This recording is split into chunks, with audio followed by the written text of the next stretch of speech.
Good afternoon. I am Rich Fink and I am your lunchtime storyteller. And today I'm going to be talking about my days at the Jersey Shore. Now, here's one thing about the Jersey Shore that we need to get straight right away, is nobody in New Jersey ever says, well, I think we should take a trip down to the beach. It's not how it's done in Jersey. Everyone is going down the shore. Yes, it is grammatically incorrect, but everybody who's a citizen of the Garden State, no one even knows why it's still called the Garden State, but everybody knows what that means. I spent most of my time growing up in the summers going to a little town called Ocean Beach, which is really part of Dover Township, where the city of Tom's River is. And my mother was the original beach baby. She just loved it. She always wanted to be down there, and eventually my parents decided to buy a bungalow. Now in Ocean Beach, all the houses are really small. They're called bungalows, not houses really, and they're only about as big as a two-car garage. And each of them has just enough room to park two cars in front of it. Ocean Beach is on a little strip of land that is so narrow that you can walk from the beach to the bay. And I just loved it. It was paradise for a kid. Because not only did you have beautiful white sand there, and of course you got sand in your shoes and that type of thing, but after they closed the beach, you had a kite flying out there, and we have a good surf on the east side of the Atlantic. So there was plenty of time to do what's called skimboarding and body surfing, and of course surfing. I wasn't allowed to surf because, I'm one of the most accident-prone humans on the planet, and my parents thought, oh, he's just going to get killed out there if he does it. But they let me do body surfing, which actually I think is probably a lot more dangerous. Sure, with a surfboard you can get hit in the head, go under the water, and then bye-bye. But in body surfing, all you have is your body, and if you hit that wave the wrong way, it's going to pile drive you right into the floor of the ocean. But I did plenty of that in my time. Now, the other thing, of course, is getting sunburned. And my mother is 100% Irish. I am, I took one of those DNA tests, and I'm 66% Irish, and the rest of it's from the other part of the UK. So I don't, to quote Woody Allen, I don't tan, I stroke.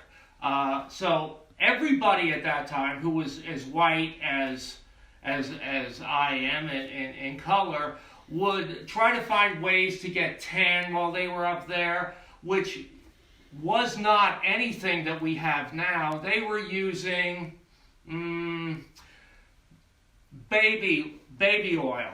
They were putting that on so that they could fry themselves into having some sort of a color. The only people who didn't have to worry about that were the Italian American friends with their beautiful olive skin. They'd go out on the beach. 10 minutes later, boom, they were just beautifully tan.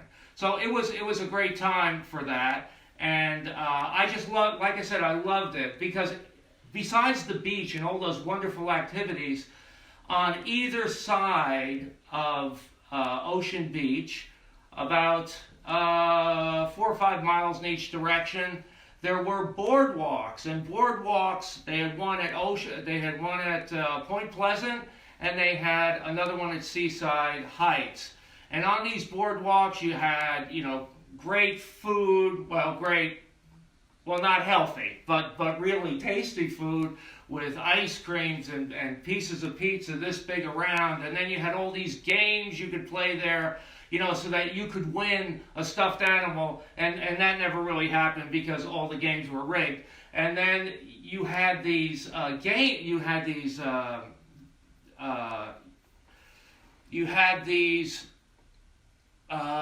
is the word I'm thinking of? Oh yeah, rides. And they were, fun and dangerous as hell, and I don't know why any parent would let any kid go on them, but I did that a lot. So it was, like I said, paradise. My mother loved it. My father despised it.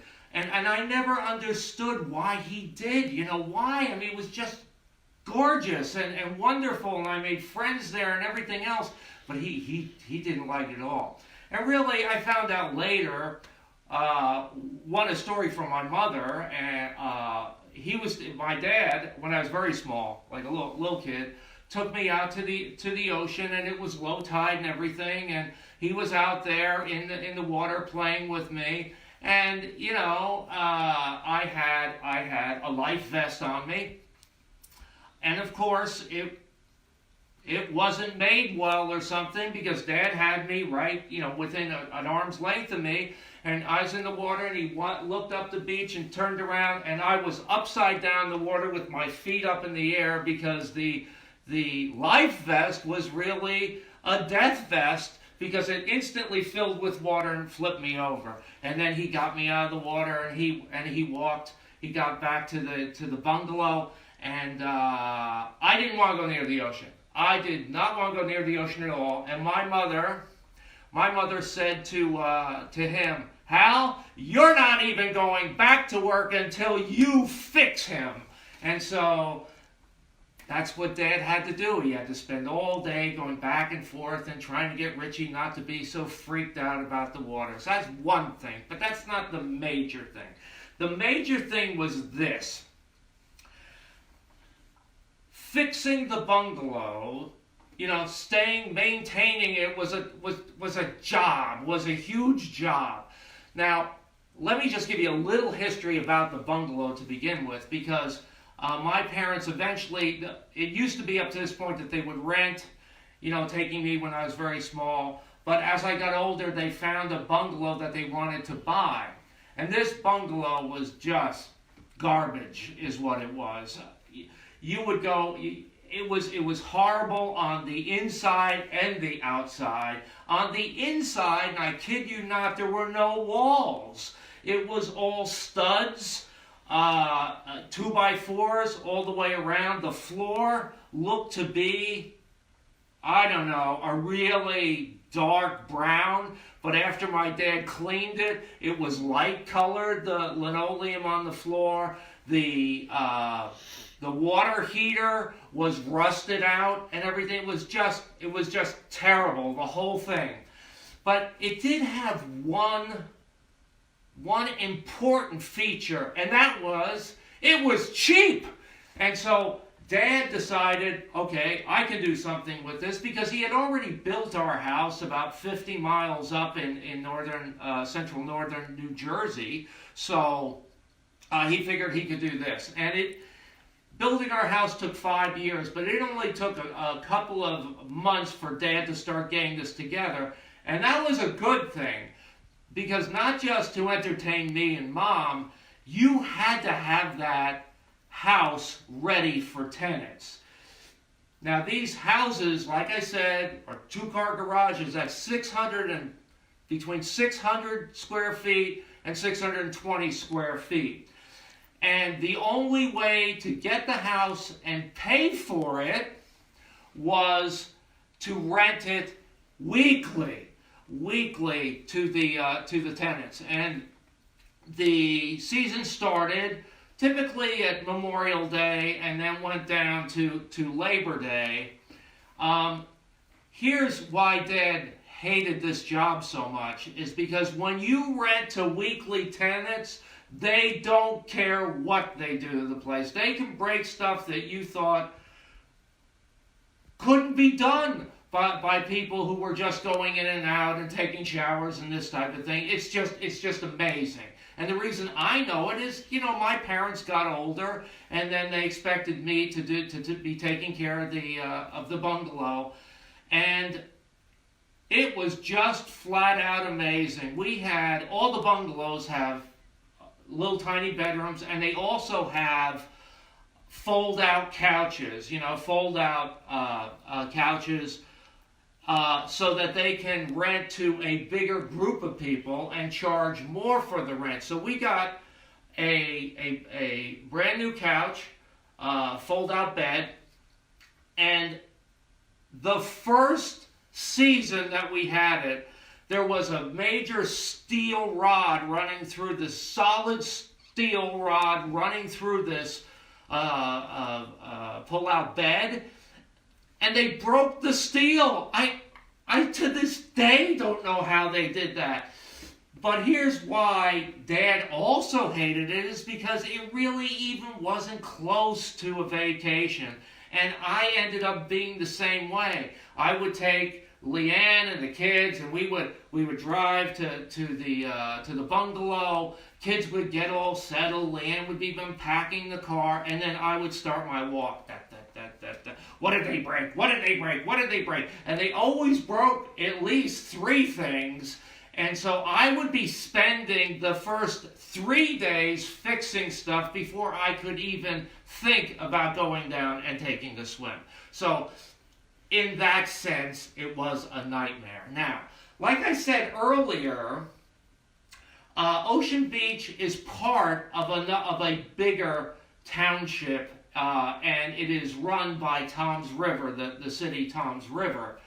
And they have a whole bunch of regulations there. What else is, and I'll get to that in a second, because I don't want to forget this, because this is what makes Ocean Beach incredibly interesting, is it started in 1946 by 2 truck drivers that were driving up and down on Route 35, and they said to each other, hey, we can take this swampy place and we can make something of it, and I think we can make some money here. And boy, they were right about that, because they filled all that in and they started building these little tiny houses. Now, for a while, they just, like any other realtor, sold the house, with the land. But then they got really smart about it. Then they said, okay, why don't we not sell the land? And the other guy said, what do you mean you don't sell the land? He said, no, listen to me. So we will hold on to the land, and we can sell the house really cheap, because that's a market that we could really, really use. And so they sold the house without the land, but the person who owned the house had to pay the real estate taxes on the house and the land. And what they started off doing was, I think it was 50 or 60-year leases on the land, and as time went on, they kept shortening the leases. So overall, there were no expenses for the owners of the land. That was just money rolling in constantly. And that's the way it worked. And it was genius. I have to say, it was absolute genius. Now, like I said, that Ocean Beach was essentially controlled by the regulations of Toms River and Dover Township. And so every year, the house would have to be inspected. Even though nothing much changed, but it had to be inspected. And the owners of the house, of course, had to pay for the inspection. And they were very particular about things. And partly because if you did anything and a little screw up and you didn't pass the inspection, well, sorry, you didn't pass the inspection. And so you would have to schedule another inspection, and you'd have to pay the same amount again. And if you didn't get it passed, you didn't get that little sticker on there, you couldn't have your tenants. And man, that would have been a friggin' nightmare. So one of the things that they were incredibly picky about was the screens on the windows. And part of that is everybody needed screens on the windows. Almost all the bungalows at that time had these little like glass louver door things, and almost nobody had an air conditioner there. So they needed that. So that the inspectors were very picky about that. In fact, I have a screen right over here, and so let me just demonstrate here. So here's a screen covering large windows, and you would see from like any distance. Well, that looks pretty good. What are you complaining about? That looks pretty good, but it's not pretty good because you see right here, there's a little tear in here, right here. And that's a failing point. Now, I know there are some people who are going, well, so what? You can patch the thing. No, you can't. No, see, they don't let that. That doesn't, that's a failure. You can't do that, buddy. You gotta have this repaired. Now, although this screen I'm using as an example is using plastic screening, no, you couldn't use that either, buddy. So, and you couldn't patch it or anything else. And it was all aluminum screening at the time, and there was only one place that could take care of this problem, and that was the Atlantic Aluminum Company on the edge of Ocean Beach. And so, on this weekend, I was there, and this is the week right before Memorial Day, and I'm driving up from Virginia. I'm going through the house and fixing things, and then I come across this. I'm like, oh damn, jeez, that's not a screen. So I said, okay, I gotta get this taken care of. So I end up going to the Atlantic Aluminum Company, and so I bring my screen, and I go inside, and I go up to the front desk, and the guy at the front desk goes, so what do you want? And I said, well, see, I have a screen that needs repair. And he goes, so? I said, well, see, I'm here because I have to get the bungalow ready for my parents for the season. And he goes, yeah, you and everybody else, huh? And I said, well, see, here's the thing. I'm not from around here anymore. I'm from Virginia, and I need to get this done before the inspector comes along, and then I have to go back home in a couple of days. So, do you think there's any way that you could get this fixed in a couple of days for me? And that's what he does. He kind of stands up there, crosses his arm, and he's sticking his tongue into his, like, and I'm just kind of looking around, and the room is quiet, like cricket quiet. And so then he finally turns to me and says, so you think that I'm just standing around here waiting for a guy like you to walk in, huh? And I'm thinking, but he is just standing around, but I didn't want to bring that up. And so then he turns and he yells into the back thing, hey, Vinny, come out here. You gotta see this guy here, huh? So you waiting here for a miracle, right? You just want us to just drop everything, right? What do you think I am? You think I'm from hunger or something? And then Vinny comes out, and he looks at me and he goes, you got a lot of nerve, And I'm just standing around there, and I'm thinking, well, guys, if you can't help me, I understand. And the big guy goes, something? This is our busy week. Everybody wants to have something repaired, you know, huh? And I'm like, well, you see, it's, I'll tell you what, it's okay. I'll just go. And he goes, hey, where are you going with that? He goes, well, you were saying, he goes, Dad, give me the screen, bring it over here. And he starts looking at the screen. He goes, hey, Vinny, what do you think of this screen, huh? And Vinny goes,